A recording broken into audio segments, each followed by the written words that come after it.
सारी कायनात के पालनहार, आज मेरा दिल दुखा है। मैं आज तारीफ कर रहा था, तेरी वहदानियत का ऐलान कर रहा था। मैं लोगों को बता रहा था कि अगर अल्लाह की इताअत करोगे तो अल्लाह तुम्हें मोहताज नहीं रहने देने। अगर अल्लाह की इताअत नहीं करोगे तो बीमार रहोगे, परेशान रहोगे, तंगी होगी इसकी। लेकिन एक शख्स था, वो कहता है कि मैं न नमाज पढ़ता हूँ न इताअत करता हूँ, इसके बावजूद भी मेरे घर में दौलत का अंबार है, मेरे पास कोई कमी नहीं है। ऐ मौला, आखिर ये बता, अगर वो तेरी इताअत नहीं करता है, अगर वो तेरी नाशुक्री करता है, तो फिर तुझे आज़ाब क्यों नहीं देता? तू उसे आज़ाब में क्यों नहीं मुब्तला कर देता? वो तो खुश है, न उसे कोई बुखार है, न कोई दर्द है, और न उसे माल की तंगी है। अगर इसी तरह रहा तो ऐ मौला सब ऐसे ही रहेंगे, तेरी इताअत कौन करेगा? ऐ मौला, तू उसे आज़ाब क्यों नहीं दे रहा? अल्लाह तबारक व तआला फरमाता है, मेरे करीम, ऐ मूसा, क्या तुझे पता है मेरा सबसे सख्त तरीन अज़ाब क्या है? मेरा सबसे सख्त तरीन, सबसे ज्यादा तरीन अज़ाब क्या है? मौला तू ही जानता है, तू ही बता दे। अल्लाह तबारक व तआला फरमाता है, ऐ मेरे मूसा, सुन सुन सुन सुन सुन, दुनिया में सबसे ज्यादा अज़ाब वो है, सबसे सख्त अज़ाब वो है कि जब मैं उसकी पेशानी से तौफीक़े सजदा छीन लूं, समझ लो वो सबसे बड़े अज़ाब, सबसे बड़े अज़ाब में मुब्तला है। ऐ मूसा, आज वो मेरी नाशुक्री करता है, उसके पास दौलत भी है, उसके पास हर चीज है, हर शय है, लेकिन मैंने इस वक्त उसे सबसे बड़े अज़ाब में गिरफ्तार करके रखा है। मौला वो क्या है? कहा मैंने उसको सब कुछ दे दिया है, लेकिन तौफीक़े सजदा छीन लिया, सजदे की तौफीक छीन लिया है। मेरे दोस्त और बुजुर्गों, जरा अपने आप पर गौर किया करो। जब आप मस्जिद नहीं जाते हो, आप नमाज नहीं पढ़ते हो, तो ये मत सोचो कि हम नहीं जा रहे हैं, ये मत सोचो कि दुकान खोलने से नहीं जा रहे हैं, बल्कि ये अफसोस करके गौर करो कि पता नहीं हमने क्या गलती कर दी है, क्या खता कर दी है। ये अल्लाह ताला हमें अपनी बारगाह में बुला नहीं रहा, अल्लाह पाक हमें अपनी बारगाह में बुला नहीं रहा है। मेरे दोस्त और बुजुर्गों, अल्लाह तबारक व तआला की इताअत करो। याद रखना, ये मालो दौलत अपनी जगह है, लेकिन सबसे बड़ा सबतरीन अज़ाब ये है अगर हमें अल्लाह ने तौफीक़े सजदा नहीं दिया है। अज़ान हो रही है, हम घर में बैठे हैं, अज़ान हो रही है, हम दरवाजे पर बैठे हैं, अज़ान हो रही है, हम गुफ्तगू कर रहे हैं। याद रखना, ये हमारा बड़प्पन नहीं है, बल्कि हमारा कसूर, हमारी खताएं नहीं है कि अल्लाह पसंद नहीं करता कि हम उसकी बारगाह इस चीज के लिए आप लोग मेरे दोस्त और बुजुर्गों जरूर ख्याल रखें, इसलिए कि सब यही पड़ा रह जाना है। अगर कुछ जाना है अल्लाह और उसके रसूल की मोहब्बत जाना है। हमारी औकात नहीं है कि हम यहाँ बैठे, आपकी औकात नहीं है कि आप यहाँ बैठे, ये करम है कि वो बैठा रहे, करम है तो बैठारे हुए। हज़रात मोहतरम दरूद पाक पढ़े तो मैं नाते पाक का एक मतलब और एक शेर आप तक पहुँचाऊँ। बड़े ही संजीदगी के साथ पढ़ने की कोशिश करूँगा। आपने सलाम बैठे हुए हैं, आप बुलबुले उठेगा, अल्लाह तबारक व तआला उन्हें और तौफीक दे, इल्म में और अमल में भी उन्हें तौफीक दे। बस मैं कोशिश कर रहा हूँ पढ़ने के लिए आप हज़रात के सामने, उम्मीद है कि आप हज़रात सुभानअल्लाह अल्हम्दुलिल्लाह जरूर नवाजेंगे। बस मैं इस नात को पढ़ करके ये बताना चाहता हूँ कि हमारी औकात नहीं है, ये करम है कि वो बनाए हुए। शेर पेश कर रहा हूँ, समाप्त फरमाए। शहरी नौलैन उठाने के काबिल, शहरी की नौलैन उठाने के काबिल, शहरी की नौलैन उठाने के काबिल। शहरी माने हुजूर, नालैन नालैन उनकी जूती मुबारक मुबारक। हमारी कहाँ नसीब है कि उनके नालैन को अपने सर पे शहरी की नालैन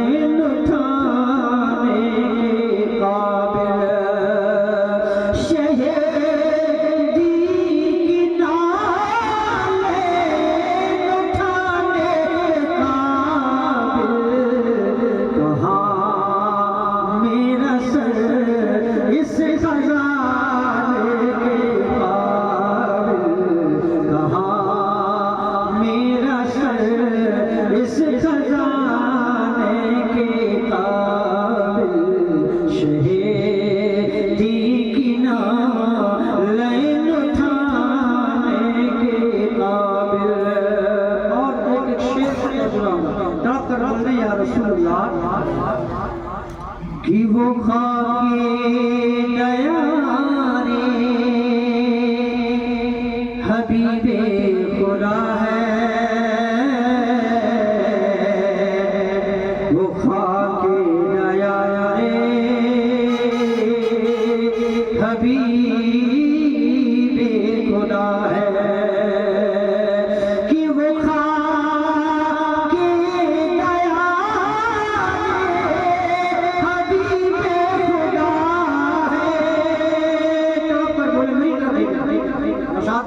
हाजी साहब पीछे बैठे हुए हैं, तो चाहूंगा कि वो खाकी दयारे हबीबे खुदा है, वो खाकी दयारे हबीबे खुदा है। कहाँ मेरी आँखें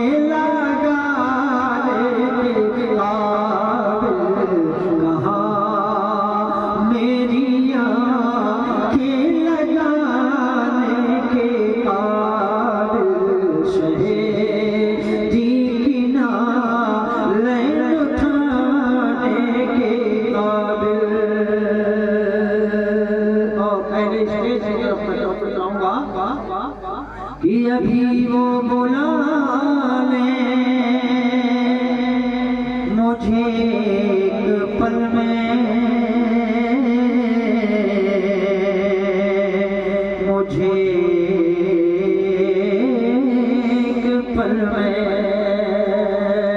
अभी वो बुला ले मुझे एक पल में,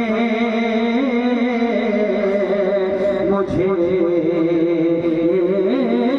पल में, कि अभी वो बुला ले मुझे एक पल में, अभी वो बुला ले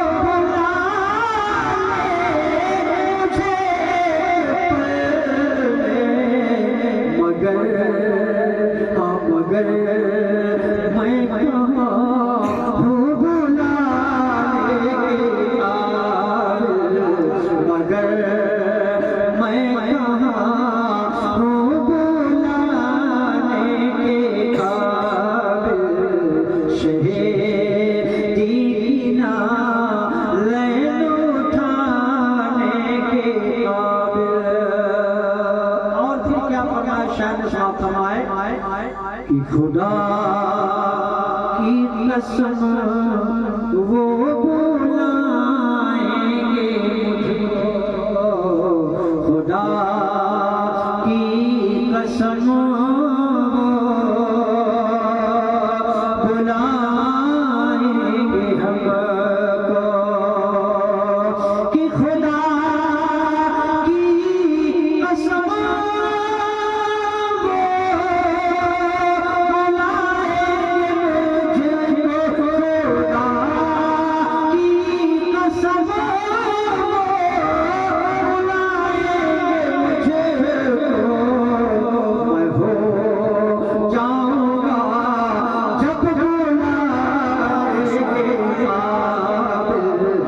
जब हो जाऊंगा बुलाने के काबिल, शहीदी की नालें उठाने के काबिल।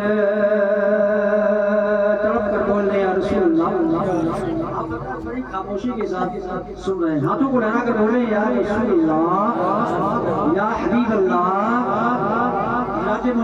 ये शेर भी चलते चला दिया पंजाब समाज संभाले, शहीदी की नालें उठाने के काबिल,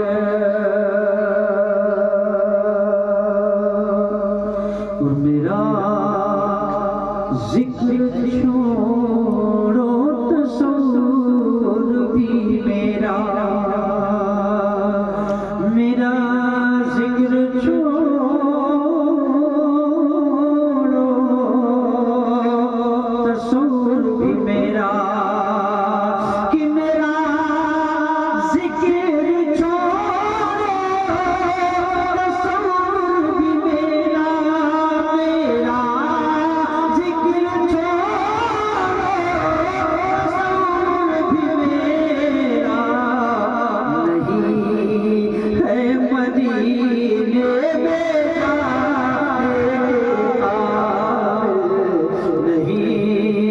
है मदीने में जाने के काबिल शहे दीना लैन उठाने के काबिल। तो बोल रहे या रसूलुल्लाह। अभी ये बात भी करे और भी उलमा कराम तशरीफ रखते हैं, आप हजरात को उनसे भी आप हजरात समाप्त फरमाएंगे।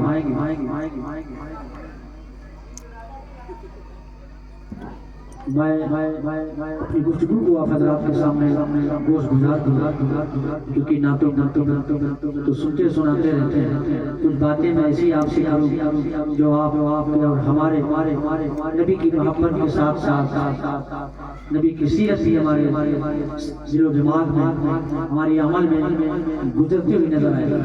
हजरात मोहतरमा ने कहा था अल्लाह से डरो, अल्लाह से डरो। कसम खुदा की अगर हमारे दिलों में खुदा का खौफ या जिसके भी दिल में खुदा का खौफ होता है ना, जब वो रास्ता चलता है ना, तो अगर चींटी भी उसके पैर के नीचे पड़ने वाली होती तो वो भी उसको बचा देता। खुदा का खौफ अगर होता है तो चींटी भी अगर सामने उसके पैरों के नीचे आने वाली होती तो उसको भी वो बचा देता है, पैरों को हटा लेता है। क्यों? उसको खुदा का खौफ है कि अगर मैंने लापरवाही से इस चींटी के ऊपर कदम रख दिया तो इसका हिसाब मुझे कल मैदान महशर में देना पड़ेगा, इसका हिसाब मुझे कल मैदान महशर में देना पड़ेगा। मेरे दोस्तों बुजुर्गों, क्या मालूम है आपको, सिर्फ इंसान ही को अल्लाह ने इल्म दिया है, सिर्फ इंसान ही को अल्लाह ने ज्ञान दिया है? नहीं मेरे दोस्तों बुजुर्गों, जानवरों को भी ज्ञान है, परिंदों को भी ज्ञान है, जिन्नातों को भी इल्म है। मेरे दोस्तों बुजुर्गों, हज़रत सुलेमान अलैहिस्सलाम का काफिला पहाड़ी की उस तरफ से आ रहा था और चींटियों का लश्कर पहाड़ी की इस तरफ जंगल में जा रहा था।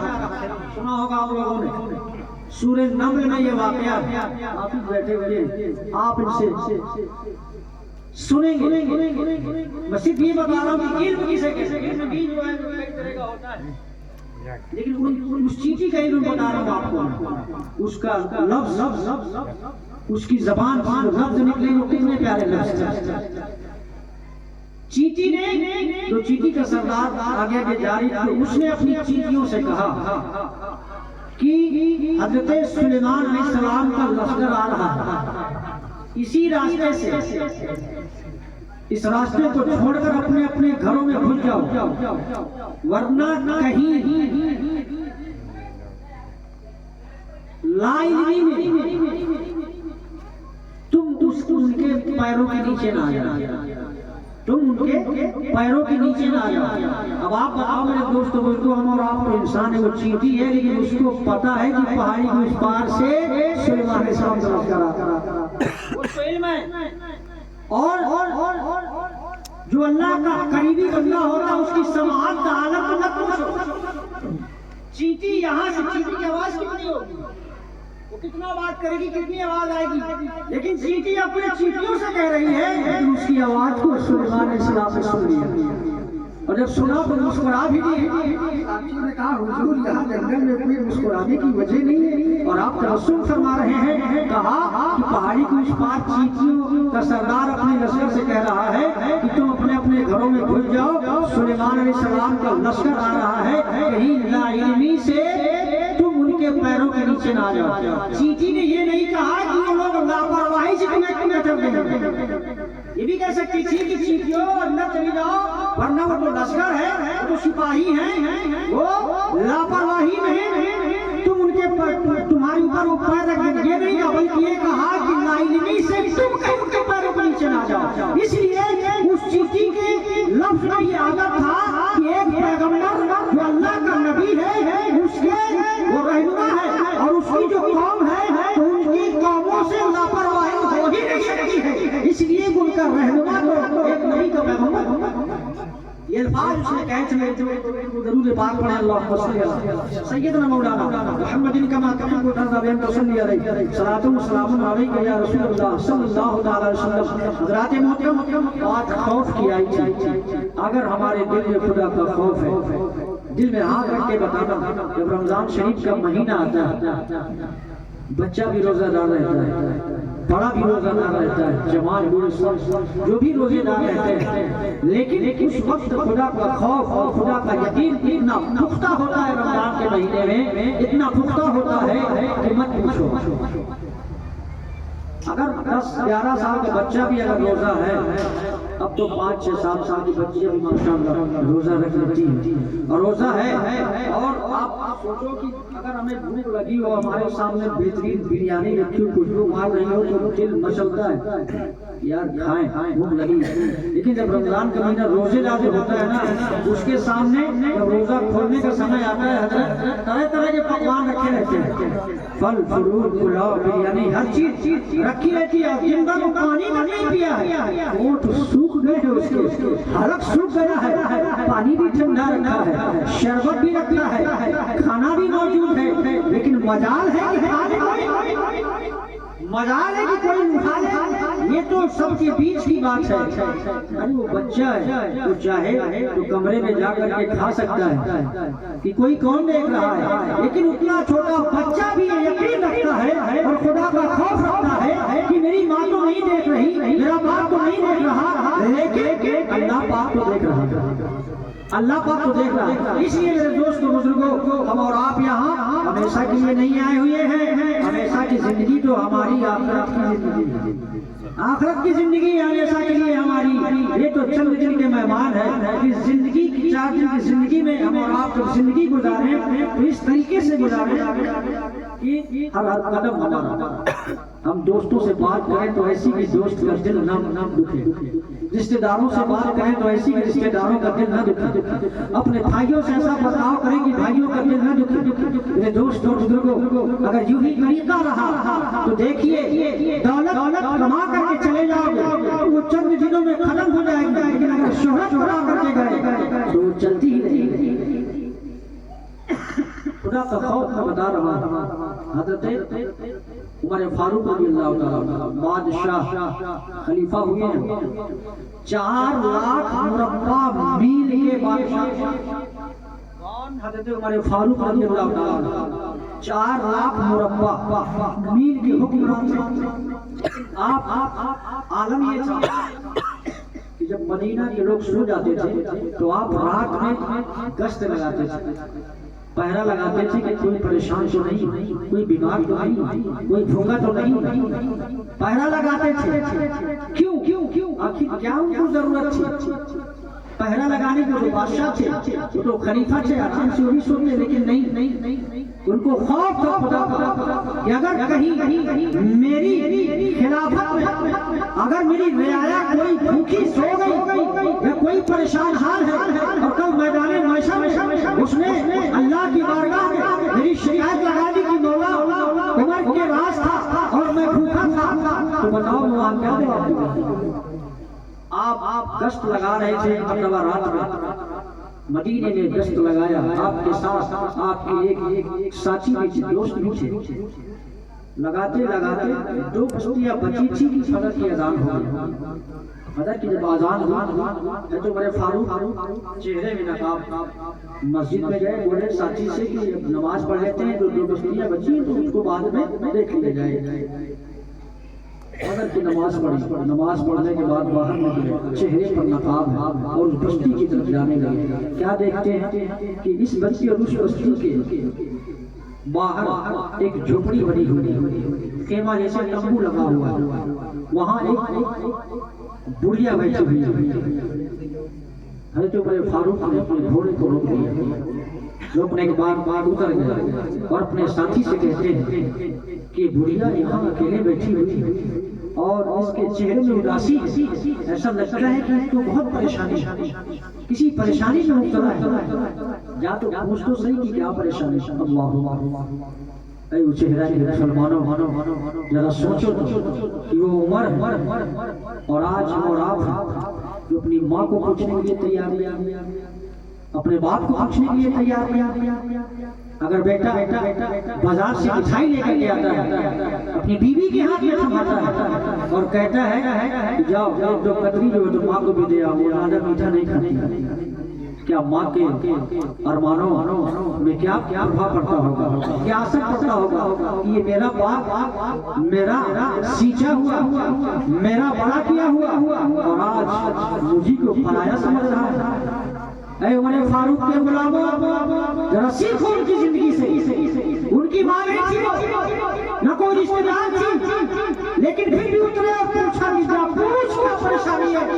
आज रूम के बाजू में हमारी माँ बीमार नहीं रहती है, लेकिन औलाद को कोई फर्क नहीं पड़ता कि जाकर आप पूछे क्या परेशानी है, क्या दुख है, क्या तकलीफ है, पूछने का नाम नहीं है मेरे दोस्तों बुजुर्गों। लेकिन इसी वजह से मामलात ये होते हैं, जब हम माँ और बाप को खुश नहीं रखते हैं, फिर हमारी जिंदगी भी खुशहाल नहीं रहती है, परेशानी में उतरा रहते हैं। एक शख्स था, जुमा का दिन, नमाज पढ़ने गया, मौलाना साहब तबलीग कर रहे थे कि खाने को कभी पूरा नहीं कहा जाता है, जो भी खाना सामने आए उसे खा लिया जाता है, उसे बुरा नहीं कहा जाता। और खास करके जब तुम घर में खाओ तो खाने की तारीफ किया। जब खाने की तारीफ करोगे तो जो तुम्हारे घर में तुम्हारी बीवी बेचारी मेहनत करके बनाती है, पकाती है, तो उसको खुशी हासिल होगी। मेरे शौहर में आज मेरी तारीफ खुशी होगी उसको। क्या मेरे खाबिद ने, मेरे सरकार ने मेरी तारीफ की है। वो बयान सुन करके घर आया और आने के बाद बैठा दस्तरखान में, उनकी बीवी ने खाना परोसा और जब खाना परोसा दाल रोटी चावल, वो बेचारा तकरीर सुन करके आया था, एक लुकमा उठाया और बहुत तारीफ करने लगा, कितनी बेहतरीन दाल बनाई है, कितनी बढ़िया दाल है, बहुत अच्छा, जी करता है कि खाते चला जाऊं।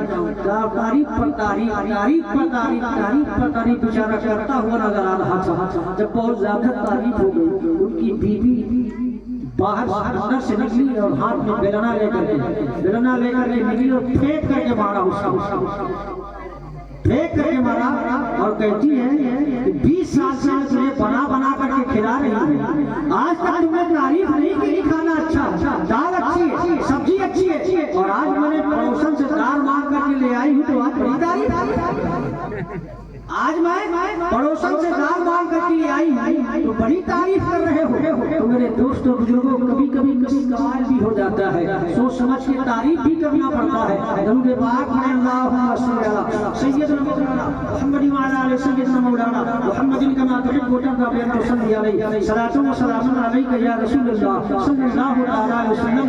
हज़रत उमर फारूक की बात आ गई तो मैं कहने लगा मेरे दोस्तों बुजुर्गों, तो उमर फारूक ने कहा कि जाओ पूछो। वो शख्स उतरा घोड़े से और दरवाजे पर के पहुंचा और कहने लगा, पीछे पीछे तो उमर फारूक है, कहने लगा है बूढ़ी माँ तू यहाँ क्यों अकेले बैठी हुई है, तेरे चेहरे में झुर्रियाँ फैली हुई है, तू लगता है उदास है, क्या परेशानी है, या तुझे कोई परेशानी है, या तुझे कोई प्रॉब्लम है, क्यों यहाँ बैठी हुई है।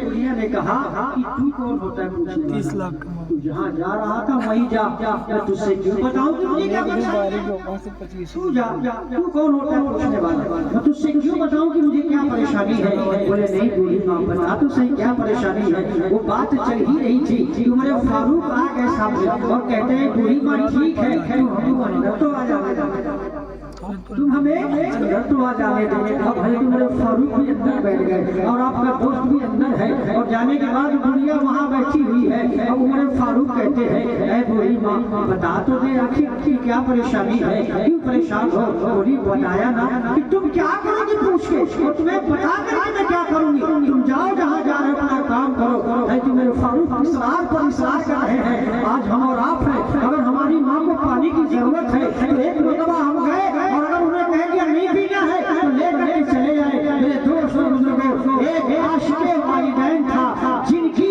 माँ ने अपने बेटे से पानी मंगवाया था और बेटा पानी लेकर के आया। माँ सो गई थी, माँ सो गई थी, जब बेटा पानी लेकर के आया तो माँ सो चुकी थी, सर्दियों की रात थी। अब जब माँ सो गई है, बेटा खड़ा है हाथ में पानी लिए हुए, अब सोचता है कि अगर माँ को मैं जगाता हूँ तो माँ की नींद में खलल पैदा हो जाएगा, और अगर चला जाऊं तो पता नहीं मेरी माँ किस वक्त मुझसे पानी मांग ले और मैं